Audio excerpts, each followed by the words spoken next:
लडाख या 3 अक्षरात माझं आणि कितीतरी बायकर्सचं एक स्वप्न दडलेलं असतं आणि तेच स्वप्न हट्टाला पेटून उठून मी पूर्ण केलं आणि तीच गोष्ट आज मी तुमच्यासोबत शेअर करणार आहे. खरं सांगू, जेव्हा मी कमवत नव्हते ना, तेव्हा मी सगळ्या मित्रमैत्रिणींना ऑलरेडी सांगून ठेवलं होतं, यार जेव्हाही मी बाईक घेईल ना तेव्हा लडाखला नक्की जाईल. मुंबईकर निखिल, रायडगल विशाखा, MSK या सगळ्यांच्या व्हिडिओमधून मी कित्येकदा हे स्वप्न व्हर्च्युअली जगले, पण आता वेळ आली होती ते प्रत्यक्षात जगायची. लडाख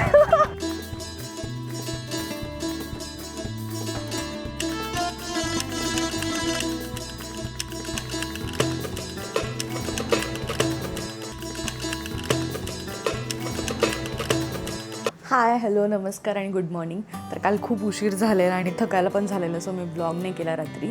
पण आजच्या दिवसाची सुरुवात आपण आता जलंधरमधनं करतो आहे. आजच्या दिवसाची सुरुवात आपण जलंधरमधनं करतो आहे. आज प्लॅन आहे की फायनली श्रीनगरला आपल्याला पोहोचायचं आहे. उधमपूर मार्गे जायचं आहे, पठाणकोट, उधमपूर आणि मग श्रीनगर. रस्त्यामध्ये खूप खराब आहे मी असं ऐकलं आहे. लेट्स सी काय होतं आहे. बाकी काल मी तुम्हाला रूमची टूर नव्हती दिली, म्हणजे सांगितलं नव्हतं. आत्ता मी जलंधरमध्ये इथे खूप म्हणजे हायवेलाच आहे, खूप कमी हॉटेल्स दिसले इकडे हायवेला. सो एक ॲम्बॅसिडर नावाचं हॉटेल आहे, मस्त हॉटेल आहे. सगळ्यात महत्त्वाचं म्हणजे त्यांनी सगळं सामान खालीवर केलं, त्यामुळं ती खूप भारी गोष्ट होती सगळ्यांसाठी. खूप सारं सामान होतं सगळ्यांचं. So this is the room. छोटी रूम आहे पण भारी आहे. दिस वॉशरूम आणि हा रूम आहे. ओके, भेटूयात हायवेला. मी थोड्या वेळाने व्लॉग करेल कारण माझ्या माईकला चार्जिंग नाही, सो मी माईकला चार्जिंग लावते आधी आणि मग करते. Bye bye. ओके, तर आपण आत्ता निघतो आहे. आत्ता पठाणकोटचा मॅप लावला आहे मी, 2 तास दाखवते आणि मग पठाणकोटवरनं आपल्याला पुढे जायचं आहे उधमपूरला. पठाणकोट टू उधमपूर, उधमपूर, उधमपूर. आज खूप बडी थकली आहे, त्यामुळे आज खूप उशिरा निघतो आहे. 9 वाजले आहेत, 8:50 झालं. ठीक आहे, आजसुद्धा आपल्याला 400 किलोमीटर अंतर कवर करायचं आहे. येस, चलो भाई. इसका डबल स्टैंड.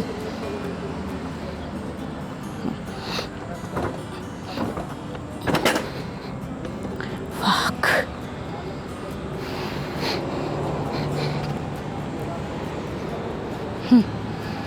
चलो. गणपती बाप्पा मोरया.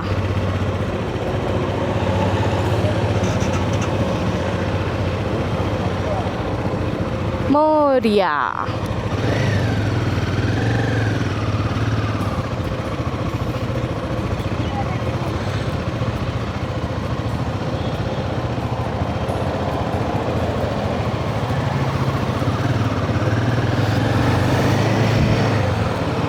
दोनशे 250 मीटरवर लेफ्ट घ्यायचं आहे.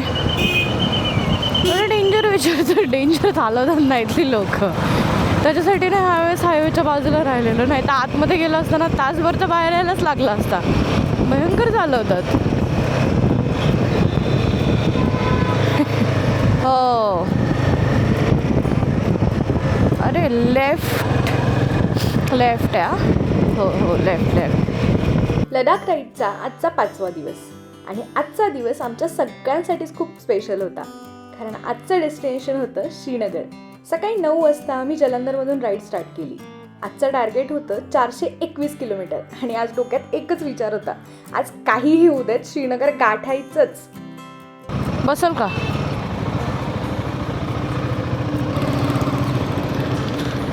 हे भगवान, बचाले आज. वर आहे ना, बघा. हां,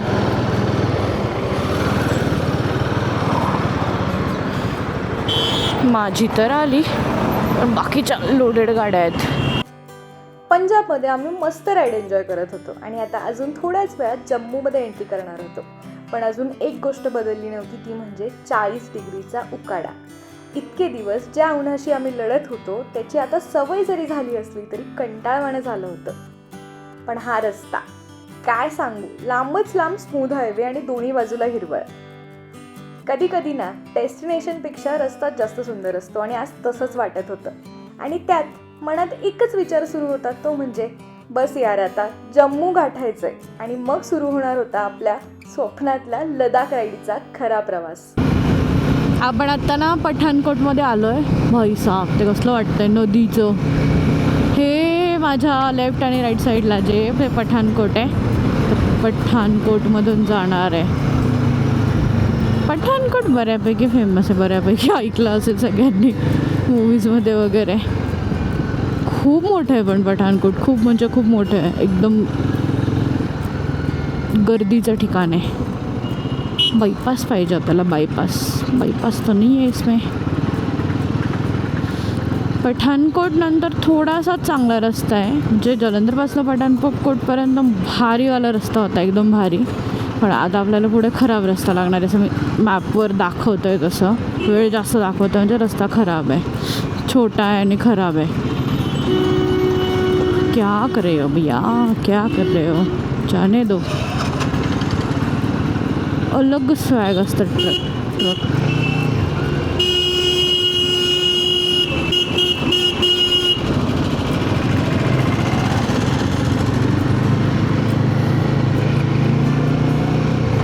काय घ्यायचं आहे? हो आपल्याला ना आता इथनं जवळपास 300 किलोमीटर जायचं आहे अजून दिवसभरात. फक्त तो एक मधला जो खराब रस्ता आहे तो स्ट्रेच कवर केला ना, मग काय विषय नाही, मग आपण आरामात श्रीनगरला पोहोचू. तरी अख्खा दिवस जाणारच आहे. संध्याकाळच्या 8 मे बी 9 पण होऊ शकतात. ब्रेक किती घेतो आहे त्याच्यावर आहे. जेवायला तर ब्रेक घ्यायला लागेल. ब्रेकफास्ट आम्ही हॉटेलमध्येच केला, कारण त्यांनी खूप इन्सिस्ट केलं हॉटेलवाल्यांनी, करून जा म्हणून. भारी होतं ते पण हॉटेल. डिटेल्स देईल तुम्हाला डिस्क्रिप्शनमध्ये इन केस तुम्ही जलंधरमध्ये राहणार असेल तर. आता हळूहळू लँडस्केप चेंज व्हायला लागलं आहे. टेम्परेचर अजून म्हणावं असं ड्रॉप नाही झालं आहे. 43 डिग्री इथे दाखवतं आहे. रोज 55पर्यंत जात होतं, 55 वगैरे दाखवायचं ह्या वेळेपर्यंत. जरा बेटर आहे रोजच्यापेक्षा, बऱ्यापैकी बेटर आहे असं म्हणायला लागेल तसं. राजस्थानमध्ये भयंकर वाट लागली, हरियाणामध्ये भयंकर वाट लागली, पंजाब पण खूप गरम होतं. आत्ता पण पंजाबमध्येच आहे. अजून आपल्याला बॉर्डर क्रॉस करायला मला वाटतं 150 किलोमीटर असेल. इथं पण ट्रॅफिक, तिथं पण ट्रॅफिक, सगळीकडे नुसतं ट्रॅफिकच ट्रॅफिक. हे अशामध्ये थांबतात ना, त्यामुळे एक अख्खी लेन जाते बाहेर. आणि हे असे स्लो चालतात आणि हे पण स्लो चालतात, पण तरी पण त्यांना ओव्हरटेक करायचं असतं. एकदम slow.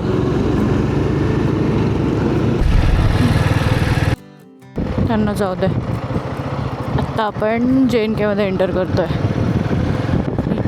This is Jammu and Kashmir. Jammu and काश्मीरमध्ये एंटर केलं आहे आत्ता आपण, पंजाब सोडून. आणि आता इथनं आपल्याला श्रीनगरला जायचं आहे. आता इथनं हळूहळू लँडस्केप पण चेंज होतो. आणि फायनली आपण अजून एक बॉर्डर क्रॉस केली आणि स्वागत आहे जम्मू अँड काश्मीरमध्ये. तो बोर्ड दिसला आणि आमचा आनंद गगनात मावेनासा झाला, कारण इतक्या दिवसांच्या प्रवासानंतर खऱ्या अर्थाने एका नवीन टप्प्यात आम्ही येऊन पोहोचलो होतो. पण जम्मू आणि काश्मीरमध्ये एंट्री करताच, बॉर्डर क्रॉस होताच आमच्या मोबाईलचं नेटवर्क गायब झालं, कारण JNKमध्ये बाहेरच्या राज्यातील प्रीपेड सिम कार्ड चालत नाही. दुपारचे 1 वाजले. आत्ता आम्ही उधमपूरला चाललो. पण इथे पण प्रचंड ऊन आहे. मला असं वाटलं इकडं ऊन नसणार आहे. 48 डिग्री टेम्परेचर आहे, बेकार ऊन आहे. आम्ही जसं जम्मू काश्मीरमध्ये ना तो ब्रिज क्रॉस केला आणि टोल प्लाझा क्रॉस केला, तसे आमचं सिम कार्ड बंद झालं आहे. कारण आमचं प्रीपेड आहे, पोस्टपेड नव्हतं केलेलं. मग आम्ही तिथं समोर आल्या ना लगेच सिम कार्ड घेऊन टाकलं. मला असं वाटलेलं की सिम कार्ड चालू व्हायला थोडाफार वेळ लागेल ना, तर मग लगेच घ्यावं. मग लगेच घेऊन टाकलं आणि आता ते चालू झालं. एक जिओ घेतलं आणि एक पोस्टपेड, काहींनी जिओ घेतलं आणि काहींनी एअरटेल पण घेतलं. सो जे चालेल ते. तुम्हाला घ्यायचं असेल तर एक तर इथलं प्रीपेड चालतं, नाही तर मग आपलं तिथनं पोस्टपेड करायला लागतं. पण ते पण आय डोंट थिंक की सगळीकडं चालेल. इथलं प्रीपेड सगळीकडं चालतं. ओके, तर आपण आता उधमपूरला चाललो आहे. लँडस्केप एवढं भारी चेंज झालं आहे ना. तर हे साईडचे नदीचं पात्र आहे, हे डोंगर. पण तरी पण टेम्परेचर ड्रॉप होत नाही माहिती आहे का, टेम्परेचर खूप आहे. मध्ये मध्ये रस्ता खराब आहे ह्या बाजूला, त्यामुळंच मॅप म्हणजे काही लोक म्हणतात की जम्मूवरनं जा, पण आम्ही जम्मूवरनं न जाता इकडनं उधमपूरवरनं मधनं रस्ता होता तो रस्ता घेतला आहे. 40 किलोमीटर कमी ह्या रस्त्याने, पण वेळ पण जास्त दाखवतं आहे, पण त्याच्यापेक्षा तर कमीच दाखवतं आहे तरी. सो आम्ही विचार केला की हा रस्ता घ्या. कसलं भारी वाटतं आहे. फक्त आता ना थोडंसं गरम कमी व्हावं, आता कसं तरी झालं आहे गरमीने.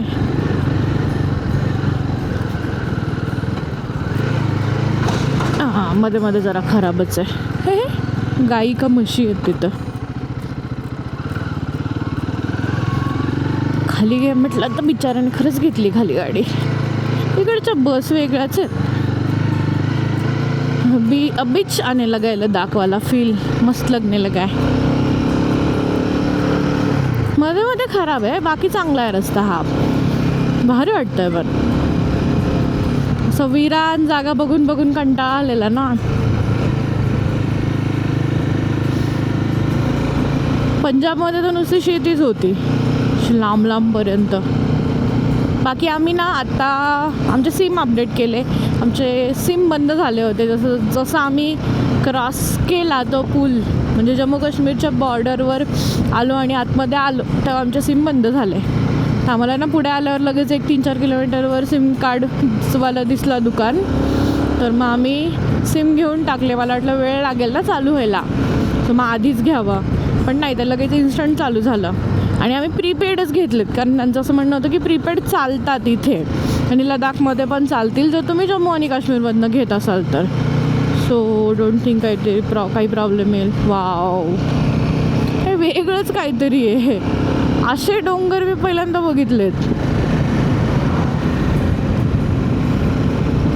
अजून अख्खा लडाख बघायचं आहे. आज उशीरच होणार आहे पोचायला, पण मग जम्मूत थांबून पण काय अर्थ नव्हता, कारण जम्मूतनं पण 6 तासाचं अंतर आहे. त्याच्यामुळे अख्खा दिवस गेला असता परत उद्याचा. आणि उद्या एक रेस्ट डे ठेवायचा आहे, मस्त आराम करायचा. मी उशिरा उठायचं आहे, भरपूर पाणी प्यायचं आहे आणि मग लेहसाठी निघायचं आहे. लेहसाठी म्हणजे कारगिलसाठी, किंवा मध्ये आधी कुठलं गाव असेल त्या गावात. छोटासा घाट आहे हा.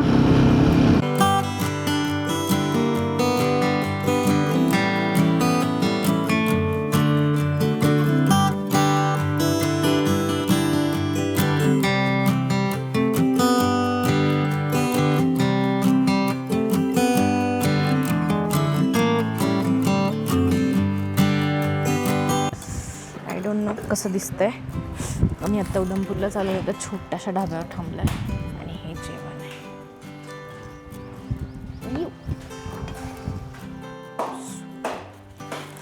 भेंडी मागवली आहे, त्याच्याकडे जास्त भाज्या नव्हत्या. आणि ही डाळ आहे, ह्यांच्याकडे काळी डाळ असते. नाईस.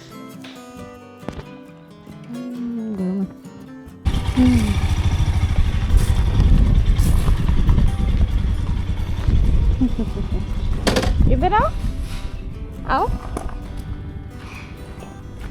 पसंद है आपको बाइक? क्या? ये पसंद है? अच्छा लगता है, बहुत अच्छा लगता है. रोज देखते हो आप बाइकर्स आते हैं यहाँ पे? क्या? आप चलाओगे बड़े होके? चलाओगे ना? अच्छा लगा आपको? Bye bye.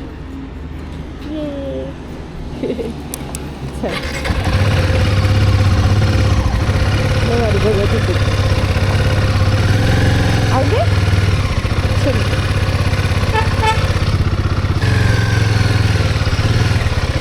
Bye bye. लोकल्सने सांगितल्यामुळे आम्ही हा शॉर्टकट घेतला होता, कारण 40 किलोमीटर अंतर वाचत होतं. पण रस्ता प्रचंड खराब होता, आम्हाला हे माहितीच नव्हतं. हायवेला लागल्यावर कुठे जरा जीवात जीव आला. 45 डिग्री तापमानात सलग अनेक दिवसांचा प्रवास करून ना माझ्या बॉडीची अक्षरशः वाट लागलेली. डिहायड्रेशन झालेलं, पोटात दुखायला लागलेलं आणि त्यात हा खराब रस्ता.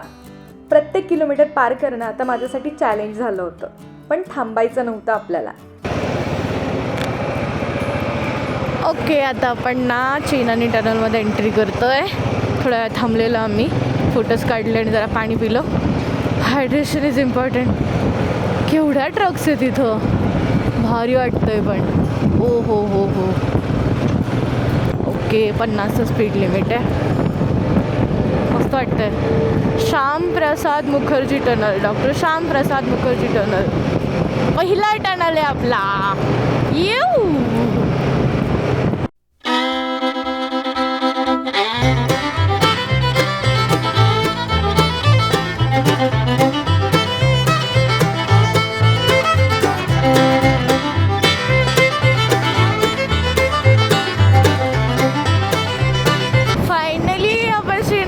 पोहोचणार आहे आज एवढ्या दिवसांच्या तपश्चर्येनंतर, उन्हातल्या तपश्चर्येनंतर. 50 डिग्रीपासून 15 डिग्रीपर्यंतचा प्रवास आहे हा. भाई साहेब, तो टनेल इतका मोठा होता, 10 मिनटं लागली त्यातनं बाहेर पडता आणि समोर ट्रक असल्यामुळे खूप वेळ लागला. पण जसं टनेलच्या पलीकडे आलो आहे एकदम गार गार हवा लागायला लागली आहे. काश्मीरचा फील येऊन गेला एकदम. आत्तापर्यंत 49, 48 पण दाखवत होतं, म्हणजे टनेलच्या अलीकडे पण काहीतरी 41 वगैरे होतं. टनेल क्रॉस केला डायरेक्ट 30ला आले टेम्परेचर. आता कुठं काश्मीरला आल्यासारखं वाटतंय. हा काय डोंगर भारी दिसत आहेत. चला, हा श्रीनगर. परवापासून मज्जा येणार आहे. काय काय 144 टायमिंग नाही दाखवत त्याच्यावर. असं टायमिंग नाही दाखवत त्याच्यावर, फक्त किलोमीटर दाखवतं. हो, खतरनाक वाटतं त्या आर्मीवाले. टनेलमधनं बाहेर पडला एवढे सगळे असे गन बिन घेऊन उभे होते. डेंजर.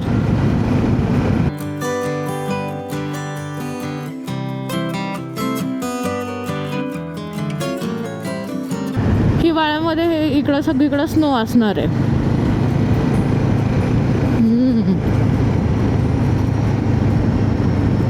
भारी वाटत असेल तेव्हा. आत्ता पण भारीच वाटतंय.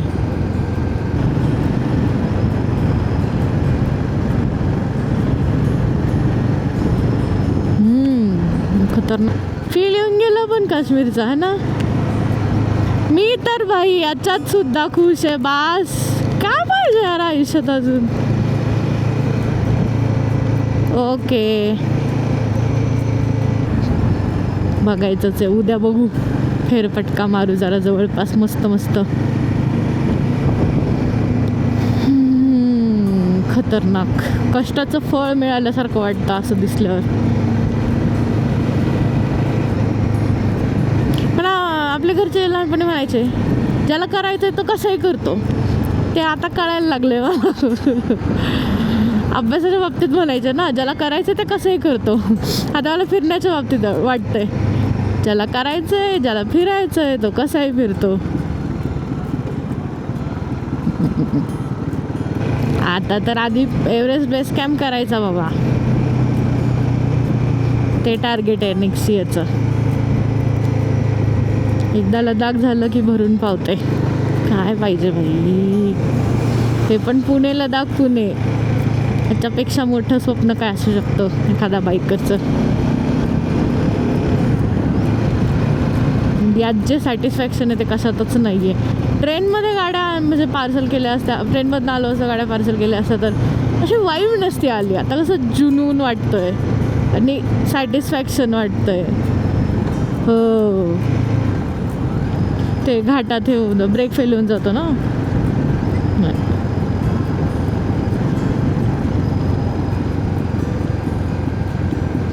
आपलं हळूहळू जायचं.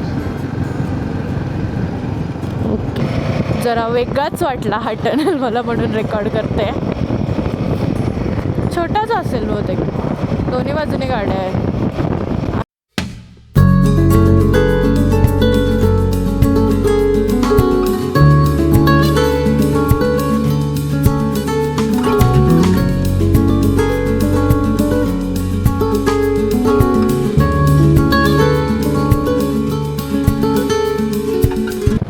साप डेंजर असतंय. माझा असा जीव खालीवर होत होता. खतरनाक आहे. हो हो, वारं पण सुटलंय.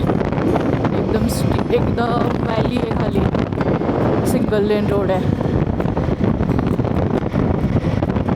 हे रेकॉर्ड तर करते, पण हे असलं टाकलं तर माझी आई तर मला कधीच नाही सोडायची. तिला तर मी सांगून आले सरळ रस्ते, काहीच प्रॉब्लेम नाही. डेंजर आहे, खरंच डेंजर आहे. पण आपण जे घाटवाटा केला ना, घाटाची प्रॅक्टिस केली आहे ना, ती सफळ संपूर्ण सवयीचा रस्ता आहे ना. आपलं कसं, आपण पण कसं वरंदा तामिणीमध्ये चालवतो तसे ते इथं चालवतात.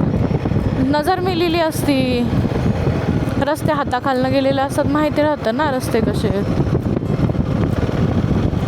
हो, ते एवढं काम चालू आहे वाटतं मग इकडं. हो, डबल लेन होऊन जाईल असं. जे नवीन आहेत ते नाही तसे चालू, जे नवीन आहेत त्यांची फट्टी आहे. गाडी आहे, कसं समोर गाडी आहे. नक्की येऊ ना, आलो. ओके, काय हे धूळ आहे का टनलमध्ये, काय माहिती. हो हो, अरे यार. ओके, काहीच दिसत नाही आहे. 2 मिनटं थांब, लगेच लेफ्टला वळायचं आहे ना. ओके,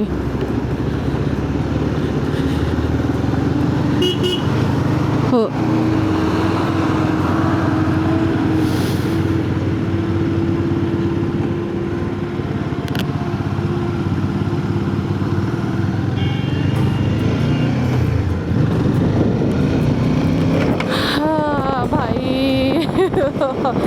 काहीच दिसत नव्हतं त्या टनलमध्ये, काहीच दिसत नव्हतं. लय फास्ट आलाय तुझ्या पाठीमागे एक. हा इकडचा ब्रिज झाला ना मग भारी होऊन जाईल, तोपर्यंत डेंजर काम आहे. मी कधी कोणाच्या व्हिडिओत नाही बघितलं, पण एवढं इकडनं येत नाही सहसा कोणी. तर जम्मूवरनं रस्ता होता तो ह्यालाच मिळत असेल ना. हां, असं कोणाच्या व्हिडिओमध्ये बघितलं नाही हे असलं एवढं भयंकर आहे. अवघड आहे, नाही तर रस्ता बनवणं पण अवघड आहे. हो, त्यात असं ओव्हरटेक नाही करता येणार ना.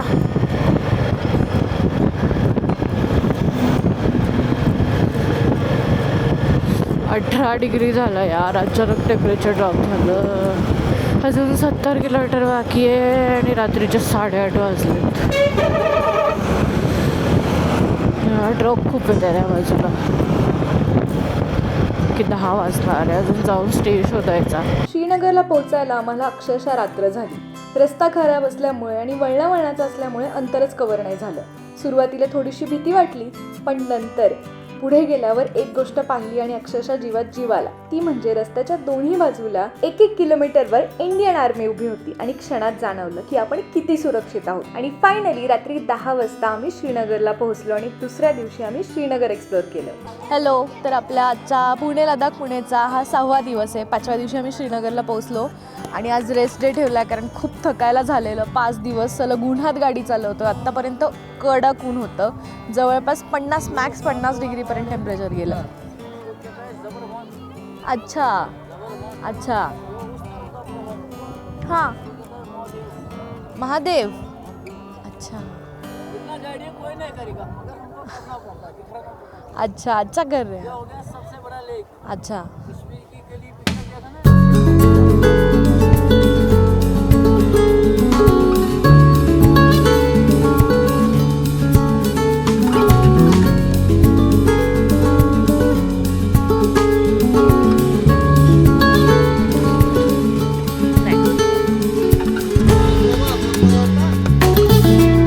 क्या क्या होता है भैया इसमें?